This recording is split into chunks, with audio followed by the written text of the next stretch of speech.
I don't know about you, but sometimes my experience is that people who come to faith not from a Christian family often find evangelism slightly easier, I suppose because they've had their own conversion story. It's easier to share that. You obviously grew up in a Christian family and you're really passionate about evangelism. So what do you think? Do you think it's easier for people who have come to faith later? Well, yes and no. And I work at City Bible Forum, and many of our staff were what we call midlife converts. They converted to Jesus either at university or as adults. And I think that's what makes them work so well. They actually get what it takes for a non-believer to switch over from non-belief to belief. Whereas someone for me, you know, where my whole life I've known Jesus, it can be a little bit harder. But I think what it is, it makes me work even harder then to try to get under the skin of my non-believing friend. Okay, how are they seeing it? So I think for me, then I realized, wow, I need to work even harder trying to work out what makes them tick. You were born in Hong Kong, sort of grew up in Australia, live in Australia now, studied for your PhD in Chicago. You've kind of been all over the place. Do you think in some ways that makes it easier for you to talk to people from different life experiences, different locations about the gospel? I think so. I think it gives me the advantage. I can be like Paul in the New Testament, where sometimes he plays the Jewish citizen card, sometimes he plays the Roman card. So I think for me, I can be the Asian card, the Australian card, I lived in the USA card, but also gives me what sociologists call, I'm a third culture person, not a first culture, not a second culture, but a third culture, equally at home, equally not at home. And I think that lets me critically distance myself from a lot of practices that Christians have and realize, they're just cultural preferences. So we can actually adapt and change them. I think often we run Christian church the same way McDonald's runs its franchises. You know, McDonald's can set up exactly the same franchise in this suburb as it would in the next suburb. And I think we try to do church the same way. We think, it works really well in this suburb. We just need to do church exactly the same way in another suburb. But I think I realize, no, it doesn't have to be that way. That's just a cultural preference you have here. We don't have to make it an absolute standard. We can adapt and try different things for a different culture in a different location for different people. And we have seen recently just horrific sort of racist attacks, I think particularly in the United States. Have you ever experienced any of that racism? So it's horrible what we see in the USA. I guess for me, I can't explain. I think I live in a part of Sydney that's just very multicultural, very welcoming. And no, I haven't experienced any of that. Or if it has, I've just been naively sailing through and just not noticing. And how do you think we respond to things like that as Christians? I think it gives us so much common ground for both the believer and the non-believer. And I think this is really fertile common ground with, say, our liberal, secular, progressive friends. Because we would say, yes, this is horrible. This is messed up. We do need to march for justice. We need to champion the cause for the oppressed. But at the same time, this is where we could actually push a little bit and say, but where does this urge come from? Because if we're just atoms and molecules, what is justice? And if all we have is Mother Nature, this is Mother Nature doing what Mother Nature does best. When the grizzly bear eats the salmon, we don't go, that's horrible, the poor salmon. We know this is just Mother Nature. And we say, well, if all we are is another species of life on this planet, what gives us the right to call out for justice, to champion the oppressed? Where do we get this feeling of universal human rights, universal benevolence? Well, what if it comes from the Christian tradition? Because that's exactly Jesus. He comes into our world because it is messed up. He grieves at funerals. He calls out religious hypocrisy. He himself suffers on a cross and he cries out, why? And that affirms our right to do the same thing. Let's talk about your book, How to Talk About Jesus Without Being That Guy. What do you mean by that guy? I suppose effectively, what does bad evangelism look like in your opinion? Yeah, and this is the dilemma for almost every Christian. It is in our DNA to want our friends and family to know about Jesus. But at the same time, we're in an unofficial, de facto closed country where you're not allowed to talk about Jesus in public. Otherwise, you become that guy. So we want to do it without losing a friendship, without being socially awkward and also inappropriate. So that's why I wrote the book. How can we both talk about Jesus without being unnecessarily socially awkward? And why do you think so many people are so scared about sharing their faith? Because like you say, if we've got this kind of innate urge for people to find out about the hope that we have, what is it that's stopping us from doing that? I think as in the West, we have a very strict public-private, secular-sacred divide where you're just not allowed to talk about these things in public. That's something you can believe in the privacy of your own home, but keep it to yourself. And I think it's that Western facts value distinction. We can talk about facts in public, the weather, the weekend, the sport. But if you want to talk about religion or values, well, keep that to yourself. And I think because at that moment we talk about what's private to us, we move from the realm of what is to what ought to be. So there's something where we move beyond what's descriptive to what's prescriptive. And I think that's why it gets awkward. Like when we say how blue the sky was on the weekend, that's not going to cause a fight or argument. And we can verify how blue the sky was on the weekend. But when we start talking about God and ethics and values, one, we're going to disagree. Two, it's very hard to verify these claims. Like, how do we know there's a God? How do we prove our values? I suppose it's one thing as well with people pushing back. In some ways, that's potentially easier than people who are completely apathetic and very much, oh, that's your opinion, but here's my opinion. How do we reach those people who seem to not even care about these questions? Yeah, so in my book, I talk about how we need to make the shift from evangelizing like preachers to evangelizing more like counselors, where it's not so much proclamation, but it's conversation. And I explain how if we went to Bible college or seminary, if we took the class on evangelism, chances are they got a preacher to teach us evangelism, meaning we only had one or two models of evangelism. One was a 20-minute Bible talk monologue, Billy Graham style. The other one was how to walk up to a stranger on a university campus and pull out a tract. But what do we do with this space in the middle? The 99% of our life, the friends and family that we do want to tell about Jesus. Well, we do it through conversation, not a 20-minute monologue. And I think that's where we feel so ill-equipped, because at this moment, it just feels weird to pull out a tract and read it to our friend. We're not going to give a 20-minute Billy Graham Bible talk monologue. So what do I do? And that's where my book and other people are saying, well, it's done through conversation. And people like Craig Springer, Alpha USA, he's just put out an amazing book called How to Revive Evangelism. Craig Springer and many other people point out that Jesus asked 300 questions. He himself got asked 200 questions. He only directly answered the question 8 times. So what we can do with our friend is to evangelize like a counselor. Like when I had to see a counselor, I thought, I'm paying all this money and she's not talking. All she's doing is asking me questions. But afterwards I walked away and thought, wow, that was profoundly helpful, because she helped me through the questions identify my own pain points and also led me to discover the solution. It's funny, if we give people advice, the walls just come up. But if we ask questions and probe, people open up. So if people don't want to talk about Jesus, we could simply say, wow, why do you think that you don't want to talk about Jesus? Tell me more, and let them explore rather than us try to monologue to them. I think one of the things that I found really helpful in your book, and I know lots of people online on social media have talked about this being really helpful in your first book as well, is about introducing non-Christian friends to Christian friends, which you say increases the plausibility structures. Would you say just a little bit more about what you mean by that and kind of how we do that in a practical sense?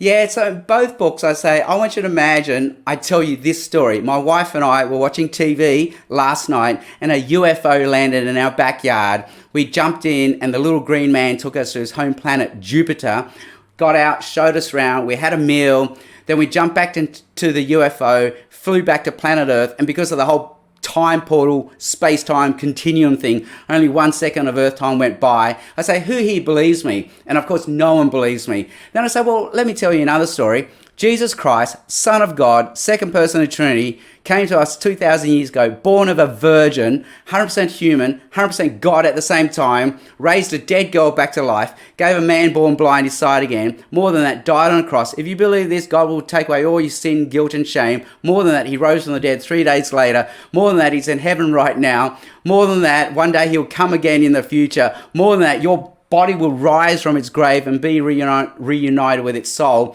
Who here believes me? And in a room full of 100 Christians, they nervously put their hands up and say, I think I believe you. And I say, why do you believe the Jesus story, but not the Jupiter story? Because let's face it, the Jesus story is way more unbelievable than the Jupiter story. And I say it comes down to plausibility structures, pre-programmed, predetermined plausibility structures that prejudge a story as believable or unbelievable. And plausibility structures come from three main sources: our community. So we believe what our friends and family and our community believe, our personal experiences and facts, evidence and data. And I say out of these three, like it or not, it's community that's most powerful. And I say, imagine if I tell the UFO story and 50 of your friends also believe it. You think, wow, this is more believable because 50 of my friends also believe it. And that's why Paul in 1 Corinthians 15 says, I saw Christ risen from the dead. Not just me, but the other apostles.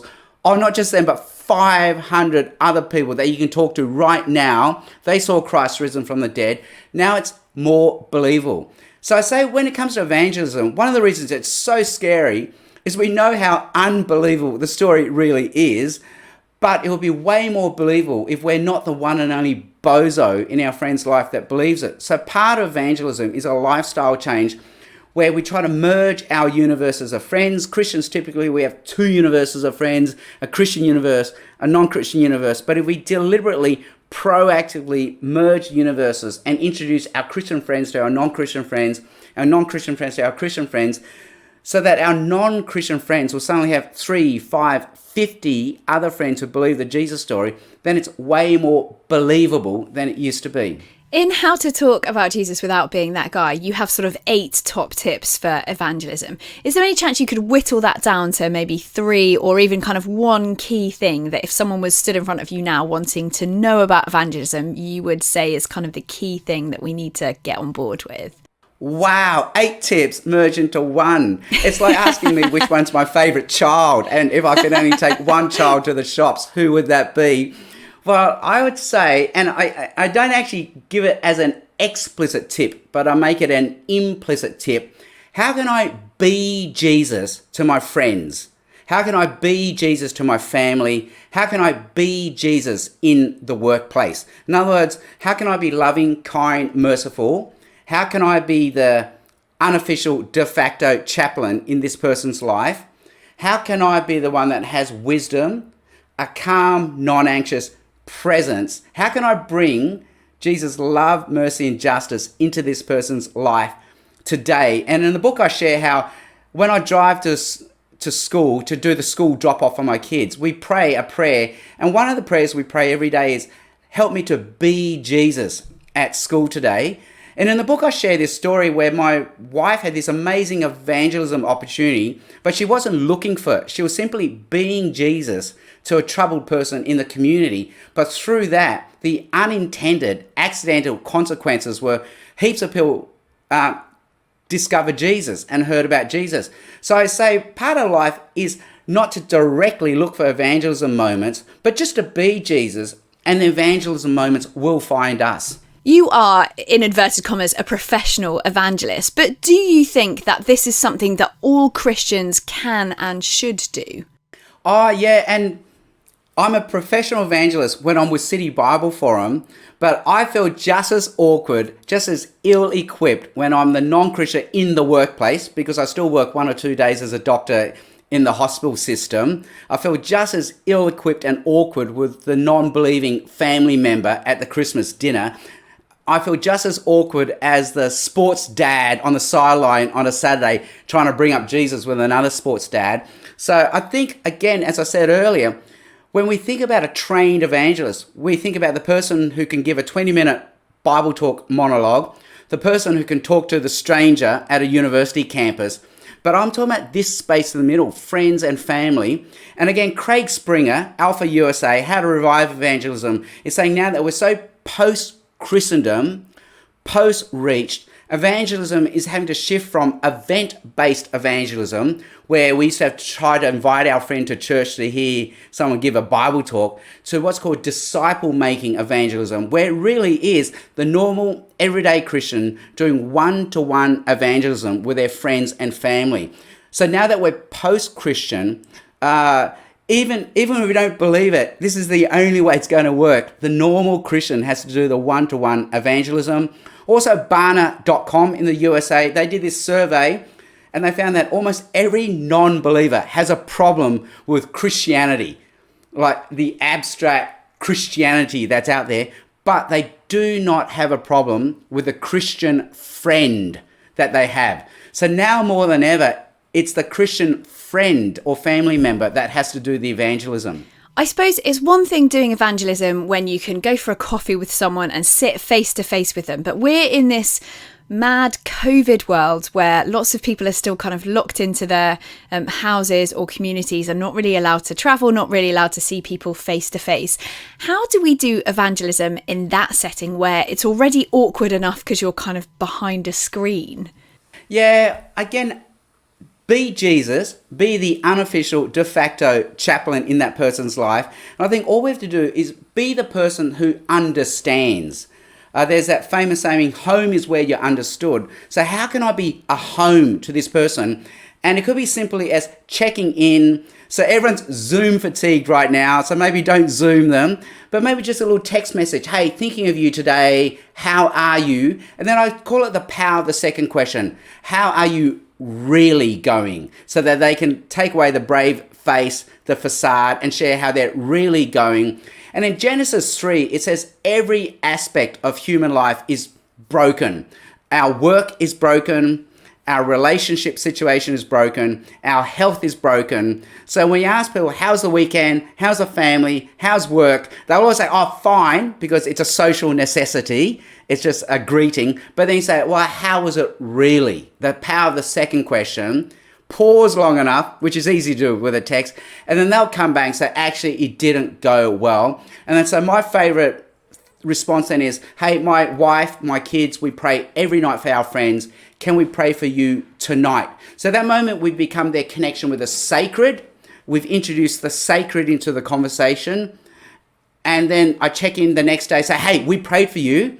How are you going? So at work, I work in a hospital, so things are crazy, like everything's rushing. But someone might share with me, oh, Sam, I'll be away next week. And then I'll say, oh, how are you? And he goes, and that's when the shoulders slump. Oh, I'm actually going for an operation. And I suddenly realize he has not trusted this information with anyone else. And then I say, oh, I'm going to pray for you tonight. And then I'm going to check in on you next week. Is that okay? Another person said to me, I said, how's the Christmas break? He said it was good. And then I said, how was it really? And he said, actually, my father died and I couldn't attend the funeral because of COVID. And I said, oh my gosh, that's terrible. Can I pray for you? So I think it's the power of the second question, checking in, showing them that you are the one that understands. They can be vulnerable. Be their connection with the sacred by offering to pray. Studies show that during COVID, stress, anxiety, depression went sky high, and people were checking out God's spirituality and prayer, like 20, 40, 60% more. So, but they don't know how to pray. That's the thing. So we can offer to be the one who prays for them. That's what we can do. I suppose often when we're talking about evangelism, apologetics comes into it. Have you seen the same sorts of questions come up in the different places that you've been talking about Jesus? Or does it tend to be different questions for different cultures, different ages? What's your experience of the big objections to people's faith? I think it's definitely different questions for different cultures, different ages, different traditions. They're so culturally located and specific. So 20 years ago when I was in Bible college, it really was, I can't trust the Bible. I don't believe in miracles. I can't believe there's a God. then it became like 5 or 10 years ago, very much, how can a loving God do this sort of thing? How can a loving God send people to hell? How can a loving God allow suffering? So it became very much, how can a loving God sort of thing. These days it's become much more where Christians on the back foot, like, how can you have this view like on this, or how can you believe this? So you're sort of on that back foot. But again, they're very culturally located. And I think the thing with questions then is just realize there's a question behind the question. Even if we answer the question, we don't remove their objection. So part of the big thing for answering questions is just ask a question back. Oh, why do you ask that? Would be the best way of answering a question. Why do you ask that? And we see that in the Bible. People go up to Jesus and say, by what authority do you do these things? And Jesus says, oh, I don't know. By what authority does John the Baptist do his things?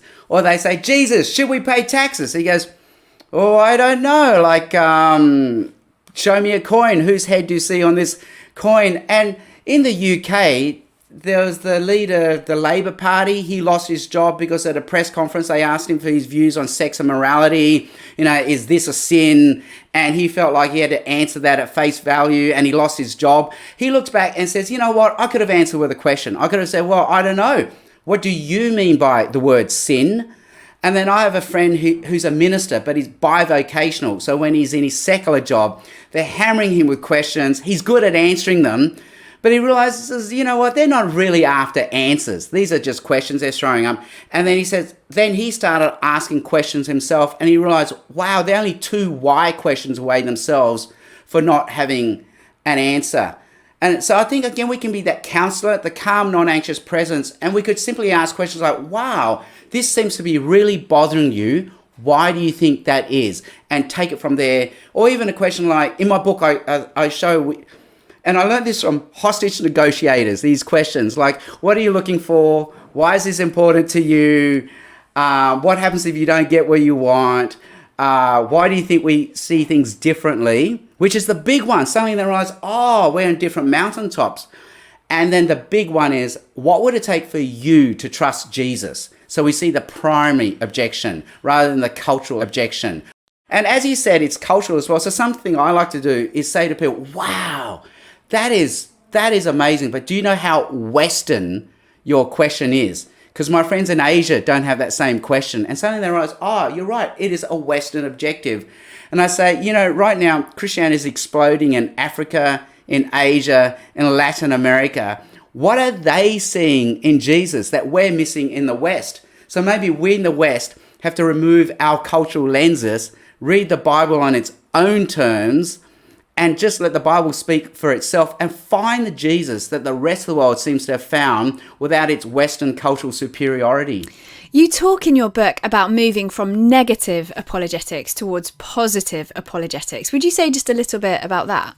Sure, and I learned this from Rico Tice, very gifted UK evangelist. He says there have been 3 phases in recent Western evangelism. Phase 1, the Billy Graham phase. Billy Graham gives a 20-minute Bible talk and is asking people to believe what they've heard 100 times before. Billy's basically just nudging them and saying, come on, don't you think it's time?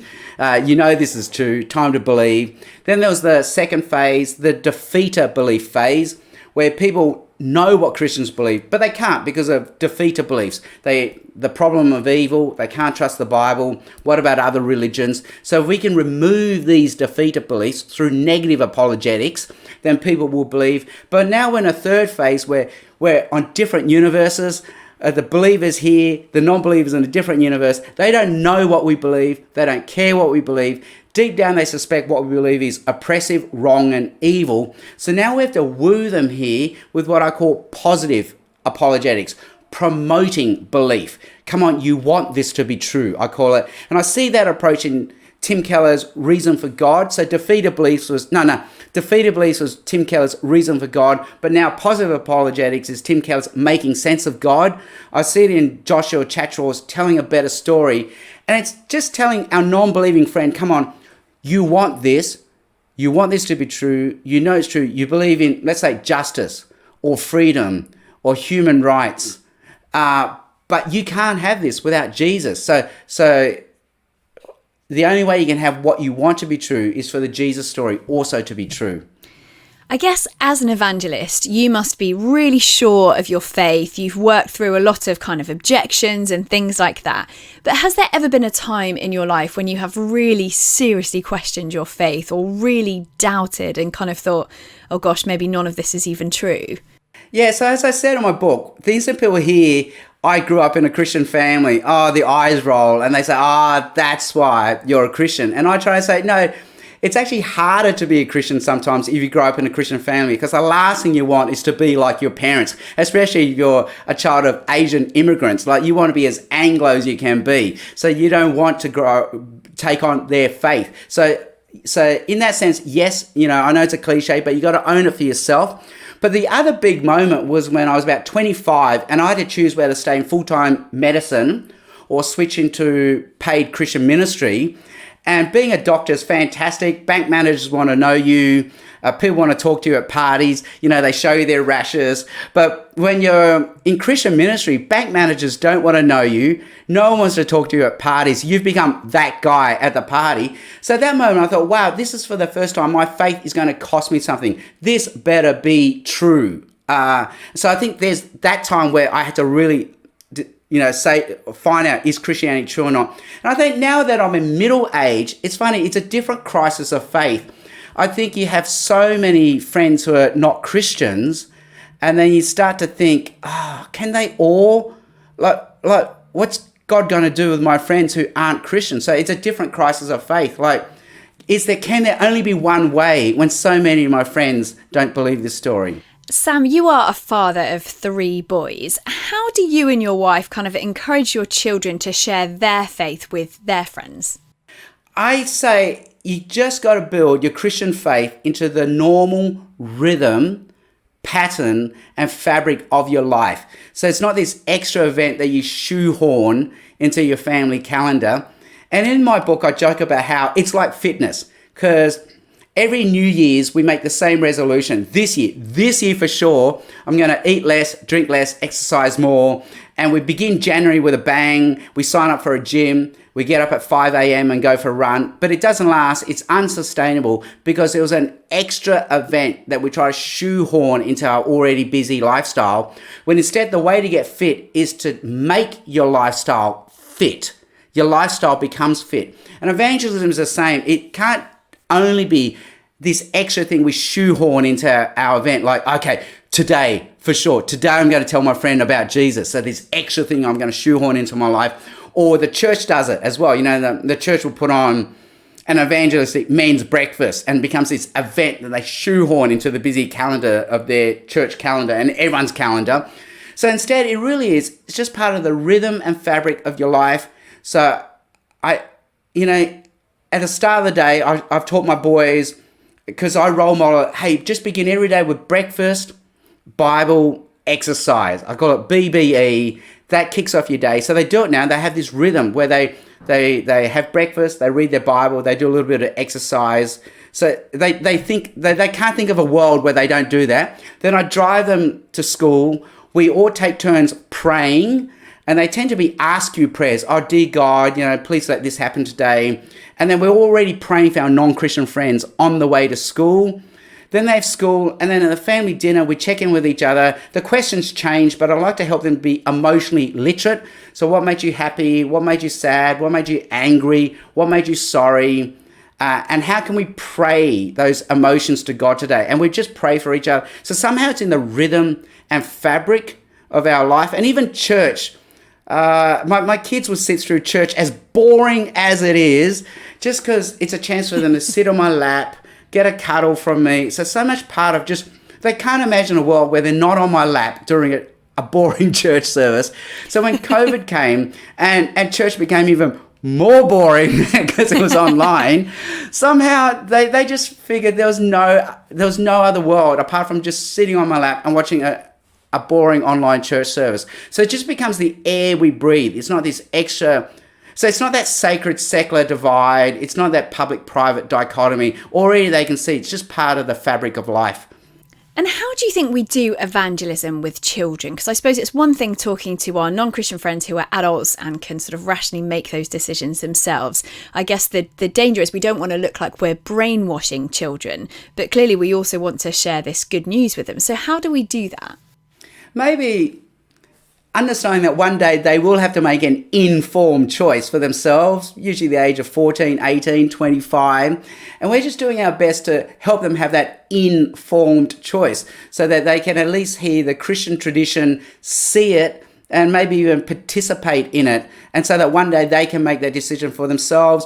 I think part of what we've seen with post-Christendom was in the Christendom era, it really was that modernity style of evangelism. Here's something true. Believe it, now live it. And so you come to the Billy Graham crusade, you hear the truth, you believe it, you pray the prayer, so you walk down the front and you get connected to a church. So now you live your faith. But now we're seeing with plausibility structures, it actually never was that way. As I point out in the book, the non-believer at a Billy Graham concert came on a church bus. They were actually a church believer. And I think back to my childhood days, in my Sunday school, half the class were non-believing children from non-believing parents. Just what non-believing families used to do 20 years ago. Drop your kids off at the church, they'll learn values, they'll babysit the kids for you. Now you can sleep in on a Sunday morning, watch TV as an adult. And half the church soccer team were non-believers. The Friday night youth group were all non-believers. So somehow the non-believer 20 years ago was a churched non-believer. So they actually had belonging, which helped behavior, which led to belief. So we thought it was, belief, then belonging, then behavior. Now I realize it actually was belonging, behavior, belief. So what we can do for children from an early on is find some sort of belonging and some sort of behavior so that when they are 14 or 18, then they can make an informed choice on what to believe. Final question. If you could go back to your younger self, sort of knowing everything that you've learned along the way, all the experiences that you've had of God, of evangelism, is there anything that you would say to your younger self? Just be a better listener. So I got the worst of everything. I trained as a doctor, and doctors 20 years ago were horrible people. Like we just gave advice. We didn't listen. We were horrible people. But then when I went to the ministry, I learned the art of listening. And I thought, I would have been a much better doctor if I had learned to listen rather than do all the talking. And I think evangelism is exactly the same. 20, 30 years ago, we only got taught one method, how to monologue. And there's a time and place for that. I am paid by City Bible Forum to monologue. So long may that continue. But now I'm realizing that's only a small part of evangelism. The bigger part of evangelism is being a good listener, someone who understands. Like, just go out of my way now to hear what they're really saying and just understand the emotions they're feeling and being a safe space where my friend can be vulnerable. Sam, how do we find out more about what you're up to? How do we get a copy of your book, How to Talk About Jesus Without Being That Guy? Well, I think in the UK, your big bookstore is 10 of those. Is that right? I think they definitely have copies of my How to Talk About Jesus Without Being That Guy. Glenn Scrivener from Speaking Life has this great YouTube interview of me and Steve McAlpine. We're both Australians, and Glenn's an Australian, so it's a takeover the world. So come the revolution, make sure you're on our side. And the best thing is Glenn has managed to interview Steve McAlpine and me, Sam Chan. We both work for City Bible Forum, but we've put out these complementary, contradictory books. I have a yellow cover. Steve has a red cover. My one's How to Talk About Jesus Without Being That Guy. Steve's book is How to Be That Guy, how to be the bad guys, because we are the bad guys in the workplace now for our views on many things. Sam, thank you so much for your time today. Thanks so much. This was so much fun. Thanks for having me.